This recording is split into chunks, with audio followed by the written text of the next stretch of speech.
√5 एक अपरिमेय संख्या सिद्ध कीजिए। चाहे √5 हो, √3 हो, √7 हो, √2 हो, कोई भी अभाज्य संख्या अंदर हो और उसके बाहर अंडर रूट लगा हो, तो जो नियम होता है वो सभी के लिए समान होता है। ठीक है, ये नहीं कि 2 के लिए अलग है तो 3 के लिए अलग होगा, ऐसा कुछ नहीं है। सबसे पहला क्वेश्चन हम कर रहे हैं, तो सिद्ध क्या करना है, √5 को एक अपरिमेय संख्या, तो हम उसका उल्टा मान लेंगे। माना √5 एक परिमेय संख्या है। अब इससे पहले वाले वीडियो में मैंने बता रखा है, आपको प्लेलिस्ट में मिल भी जाएगा अगर नहीं दिखा है तो। परिमेय संख्या क्या होती है? परिमेय संख्या √5 को हमने परिमेय संख्या माना है, तो परिमेय संख्या को हम P/Q के रूप में लिख सकते हैं, जहाँ पर Q का मान क्या नहीं होता, 0 नहीं होता, वह P और Q क्या होता है, सहअभाज्य। सहअभाज्य है। सहअभाज्य का मतलब क्या होता है? अतः अगर HCF निकालोगे आप P और Q का, तो वो कितना आएगा, 1। ये होता है सहअभाज्य का मतलब। ठीक है, अब ये चीज़ हो चुकी है। अब √5 के बट्टे में कुछ नहीं, तो एक लिख सकता हूँ मैं, 3 से गुणा कर दूंगा, P एक कम P, और इधर क्या हो जाएगा, √5Q। ठीक, अब नेक्स्ट स्टेप में क्या करना होता है, दोनों तरफ वर्ग।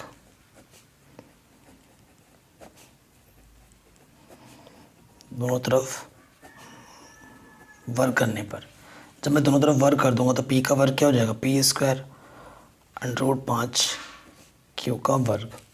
तो इधर हो गया P², √5 का वर्ग क्या, √5 का वर्ग क्या होता है, 5, अंडर हट जाता है, और इधर Q²। Q² का गुणांक क्या है, 5 है, तो Q² किससे कटेगा, P² किससे कटेगा, 5 से कटेगा, क्योंकि इसका गुणांक क्या है, 5। तो यही लिखना है यहाँ पर, चूँकि P² 5 से विभाजित है ना, क्योंकि 5 इसका गुणांक है तो 5 से विभाजित होगा, इसलिए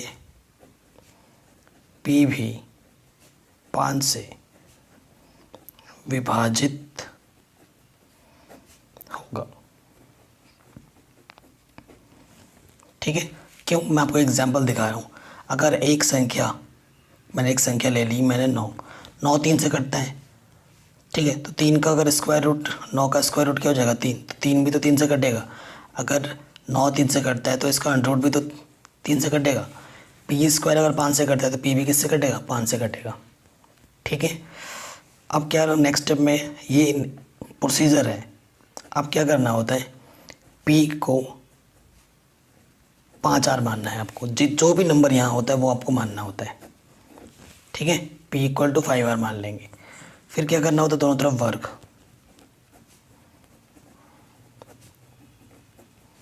वर्ग करने पर जब वर्ग कर दूंगा तो इधर क्या हो जाएगा, P², 5 का वर्ग क्या हो जाएगा, 25, R का वर्ग R²। ठीक है, P² का मान समीकरण 1 से मैं यहाँ पर रख सकता हूँ, रख दूंगा। P² का मान रखने पर, ठीक है, P² का मैं मान रखूँगा, तो यहाँ क्या रख दिया मैंने, 5Q², इधर क्या है 25 R²। 5 इधर गुणे में, इधर क्या हो जाएगा, बट्टे में, 5 बचे 25, तो Q² क्या आ गया, 5R²। तो यहाँ क्या लिखो, चूँकि Q² किससे विभाजित है, 5 से, चूँकि Q² 5 से विभाजित है,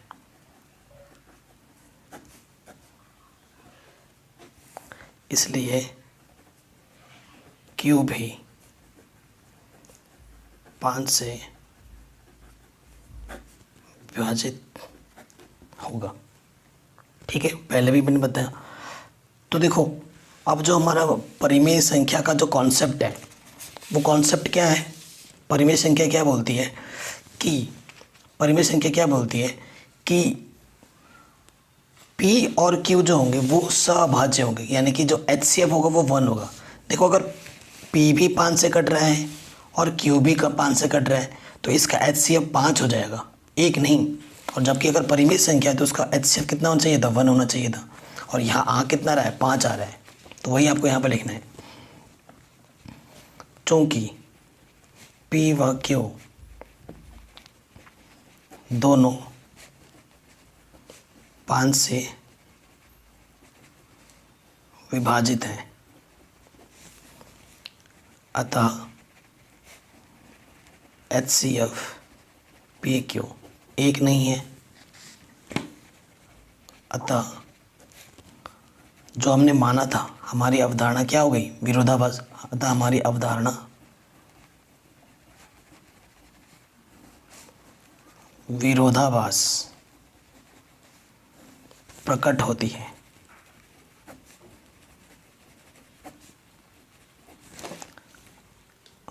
अर्थात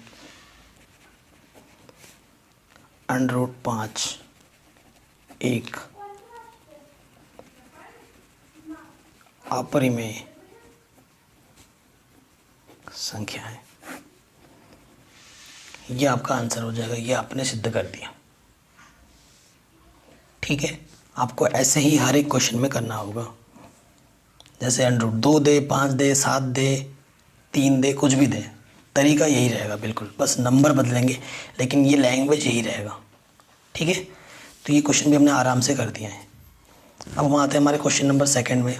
ये भी बहुत इंपॉर्टेंट है। इन दोनों में से एक क्वेश्चन एग्जाम में पक्का आता है, फुल गारंटी है इसकी। मैं कभी कभी दोनों भी आ जाते हैं। मोस्ट इंपॉर्टेंट है, मोस्ट इंपॉर्टेंट। कह रहे सिद्ध कीजिए कि 3 + 2 √5 एक अपरिमेय संख्या है। तो क्या करेंगे, माना 3 + 2 √5 उल्टा मान लेते हैं, एक परिमेय संख्या है। ठीक है, हमने क्या मान लिया कि ये एक परिमेय संख्या है। अर्थात अगर परिमेय है तो उसको हम क्या लिख सकते हैं, P/Q के रूप में लिख सकते हैं, जहाँ Q का मान क्या नहीं है, 0। व जो HCF होगा P और Q का, वो क्या होगा, 1 होगा। ठीक है, ये मेंशन करना बहुत ज़रूरी है। अब इस क्वेश्चन में पता है टाइम क्या होता है कि जो अंडर को होता है वो उसको एक तरफ रखना है, बाकी दुनियादारी को एक तरफ। तो ये 3 देखो क्या है, 3 एक परिमेय संख्या होती है, क्योंकि 3/1 लिख सकते हो। प्लस का 3 उधर जाके क्या होगा, माइनस का 3। देखो ये एक परिमेय संख्या मानी है हमने, और ये भी एक परिमेय संख्या। परिमेय संख्या में से परिमेय संख्या घटाओ तो परिमेय संख्या आता है। परिमेय संख्या में परिमेय संख्या जोड़ोगे तो परिमेय संख्या। परिमेय संख्या में परिमेय संख्या से गुणा करोगे तो भी परिमेय संख्या। परिमेय संख्या में परिमेय संख्या से भाग दोगे तो भी परिमेय संख्या। ठीक है, 2 क्या है, परिमेय संख्या, यहाँ गुणे में जाके क्या हो जाएगा, बट्टे में।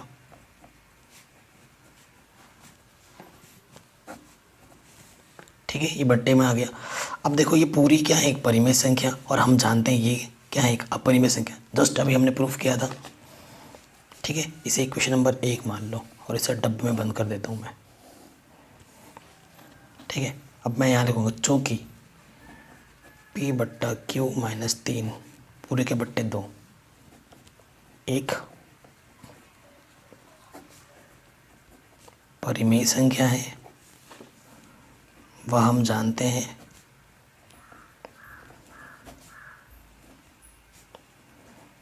कि √5 एक अपरिमेय संख्या है। अर्थात देखो, अपरिमेय संख्या परिमेय संख्या कभी आपस में बराबर हो सकती है, बिल्कुल नहीं। अर्थात √5 बराबर नहीं होगा किसके, अर्थात जो हमने माना था स्टार्टिंग पे वो क्या हो रहा है, विरोधाभास प्रकट हो रहा है। अतः हमारी अवधारणा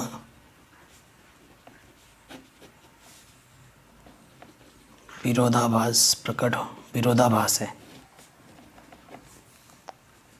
अतः 3 + 2 √5 एक अपरिमेय संख्या है। बस आराम से हो गया ये क्वेश्चन भी आपका। ठीक है, बहुत ही आसानी से यही लैंग्वेज आपको इस टाइप के क्वेश्चन में लिखना पड़ेगा हर एक क्वेश्चन में। ठीक, वीडियो पर लाइक नहीं किया अभी तक तो प्लीज़ लाइक कर दो, क्योंकि आप भूल जाते हो बाद में। अब आते हैं नेक्स्ट क्वेश्चन। ठीक है, तीसरा क्वेश्चन 3 पार्ट्स हैं, तीनों पार्ट्स को मैं बहुत ही सिंपल तरीके से समझाऊंगा। तीसरा फर्स्ट पार्ट, तीसरे का फर्स्ट पार्ट। ठीक है, सो देखो मैं पहले ही इंग्लिश मीडियम की पूरी एनसीईआरटी ख़त्म करवा चुका हूँ। ठीक है, आप देख सकते हैं, अगर आप हिंदी मीडियम या आपका कोई भाई इंग्लिश मीडियम है तो उसको भी आप लिस्ट भेज सकते हैं, लिंक मैं दे दूँगा डिस्क्रिप्शन में। तो देखो, अब इसमें भी वही उल्टा काम करना है। माना 1/2 √2 एक परिमेय संख्या है।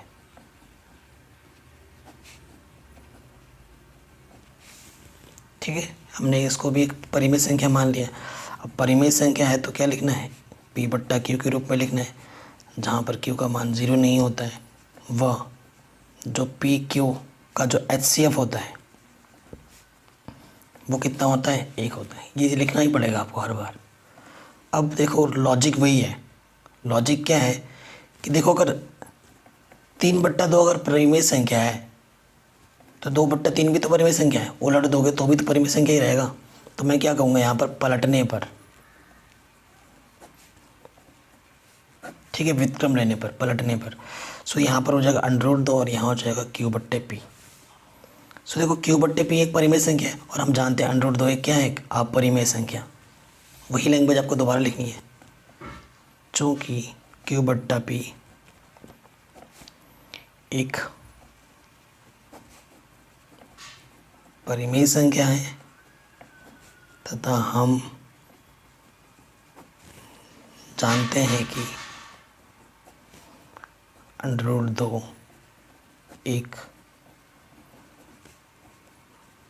अपरिमेय संख्या है,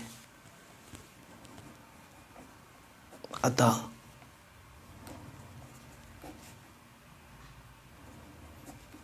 ये चीज़ कभी भी आपस में बराबर नहीं हो सकती। अभी जस्ट ऐसा क्वेश्चन किया था, अर्थात 1/√2 एक अपरिमेय संख्या है।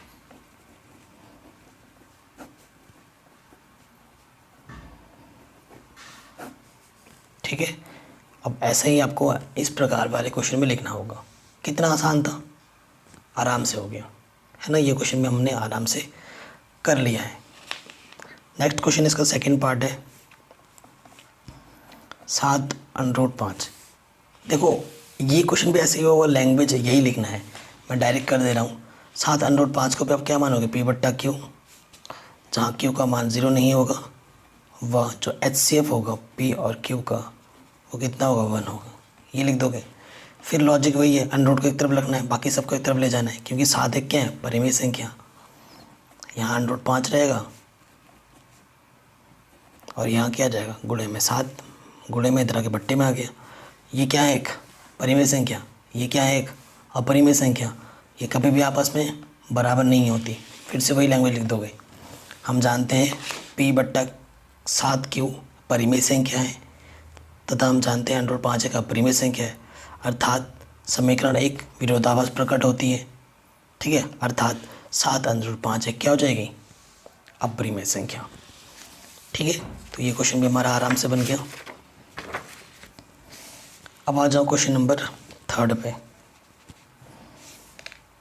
लास्ट 6√2। ये भी वैसे होगा, ये 6√2 है, इसको क्या लिखोगे, कैसे करेंगे। माना 6+2 एक परिमेय संख्या है। परिमेय संख्या तो P/Q के रूप में लिखी जाती है, जहाँ पर Q का मान क्या नहीं होगा, 0 नहीं होगा। वह जो HCF होगा P और Q का वो क्या होगा, 1 होगा। अब ये प्लस, मैंने बोला था √2 को एक तरफ रखना, बाकी दुनियादारी एक तरफ। प्लस का है, इधर आके क्या हो जाएगा, माइनस का। P/Q परिमेय संख्या है, 6 भी परिमेय संख्या है। परिमेय संख्या से परिमेय संख्या घटेगा तो परिमेय संख्या है। तो ये पूरा परिमेय है, ये अपरिमेय है, कभी बराबर नहीं होगा। वही लैंग्वेज लिख दोगे, चूँकि P बट्टे Q माइनस 6 एक परिमेय संख्या है तथा हम जानते हैं कि √2 एक अपरिमेय संख्या है।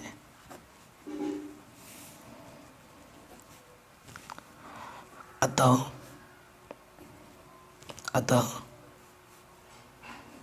P बट्टा Q माइनस 6 बराबर नहीं होगा √2 के, अर्थात लास्ट में वही लिख देंगे, अर्थात 6 प्लस √2 एक अपरिमेय संख्या है। ठीक है, ये आपका उत्तर हो जाएगा। तो देखिए, जस्ट 16 मिनट की इस वीडियो में मैंने पूरा क्वेश्चन, एक एक क्वेश्चन बहुत ही आसानी के साथ आसान लैंग्वेज में मैंने करा दिया है। पूरा प्रश्नावली 10/3 class 10th mathematics chapter real numbers, वास्तविक संख्याएं के इस प्रश्नावली को 1/3 को हमने आराम से कर दिया है।